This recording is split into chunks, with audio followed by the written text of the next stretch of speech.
Vous pouvez voir le grand mur dont nous parlions avant, il était ici. Apparemment, il y avait une entrée qui était très bien protégée ici, qui menait au Palais Nord. Et il y a 3 niveaux au Palais Nord. Nous sommes au niveau en haut. Les colonnes, malheureusement, ont déjà été cassées. Le toit qui était ici a été cassé. Mais nous sommes dans la partie où il y avait des chambres, probablement des chambres à coucher et pour d'autres choses.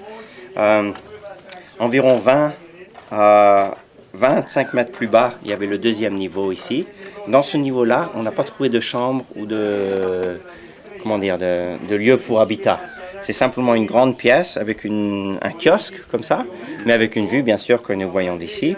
Et 15 mètres plus bas que ça, nous avons encore un autre niveau avec, là on a trouvé encore des chambres, donc des lieux pour vivre.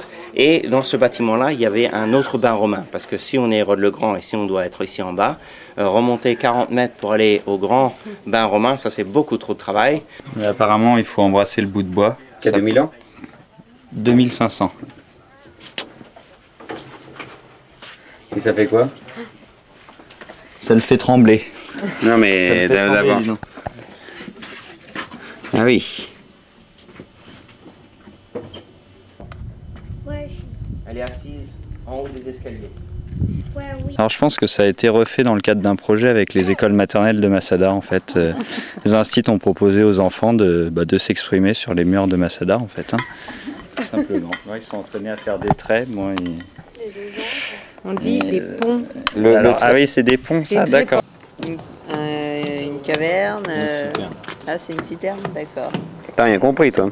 Et là, le petit bâtiment là, Laura? Ben, ça communique, c'est pour laver les pieds. Après, tu bois l'eau. Vous avez vu, on est passé ici en face de tout plein de citernes. Vous pouvez même voir l'arche qui est sur une des grandes citernes qui se trouve là-haut. Et c'est comme ça qu'il amène de l'eau sur le site de Masada. Il prenait l'eau arrivée dans un aqueduc sur la falaise, là, contournait la montagne, remplissait toutes ces citernes-là. Et avec des animaux, il descendait, remplissait des pots d'animaux avec de l'eau, le ramenait en haut et remplissait toutes les citernes que nous avons ici. C'est la dernière fois, on continue. Qu'est-ce qu'on va voir là, Salimane? Un scribe. Un quoi? Un scribe. Un scribe? Et qu'est-ce que c'est qu'un scribe? Bah, c'est quelqu'un qui écrit sur des rouleaux.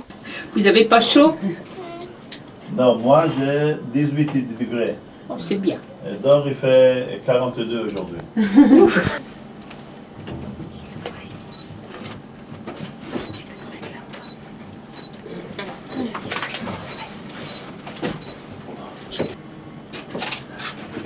C'est une rampe qui montait jusqu'ici. Alors il faut savoir que la rampe, on n'est pas sûr quelle est la hauteur qu'elle devait faire de différence, parce qu'il se peut qu'il y avait déjà une butte qui était dessous. Mais de toute façon, on peut voir que toutes les pierres qui sont dans la rampe, ce sont des pierres de la taille qu'un homme peut soulever et remettre ici. Probablement, la rampe a été construite par des esclaves juifs qui avaient été capturés lors de la prise de Jérusalem et des autres villes de Judée. Et on a vu les boules de bowling là-bas. On peut s'imaginer que les rebelles juifs, au début, essayaient d'empêcher la construction de la rampe et voulaient le faire avec ces boulets. Le problème, c'est qu'ils se rendaient compte qu'il était possible, on peut s'imaginer que les gens qui construisaient étaient des gens de la même famille que les rebelles qui étaient ici. Alors ça faisait un dilemme moral pour eux d'essayer de les arrêter. Il y en a d'autres qui pensent que les rebelles ici ne s'imaginaient jamais qu'ils allaient pouvoir créer une rampe assez haute pour pouvoir accéder au mur. Et en effet, quand vous regardez, la rampe ne vient pas jusqu'ici. Et la raison pour cela, c'est que si on voulait que la rampe arrive jusqu'ici pour pouvoir faire une brèche dans le mur, il faudrait remplir la vallée qui se trouve sur la droite là, et ça voudrait dire qu'il faut multiplier par presque 10 le volume de pierre qui aurait été nécessaire pour arriver jusqu'ici. Alors plutôt que de faire ça, ils ont créé une tour qu'ils ont amenée en haut de la rampe, et la tour arrivait jusqu'ici. Et ici, nous voyons les deux murs qui protégeaient, et nous avons des indications qu'ils ont probablement pris des poutres de ce bâtiment-là, de ce palais-là. Pourquoi? Parce que tous les autres bâtiments ont été brûlés, celui-là n'a pas été brûlé. Alors on s'imagine qu'ils ont pris tous les grosses poutres qui étaient là, et ils ont renforcé ces deux murs avec ces poutres-là.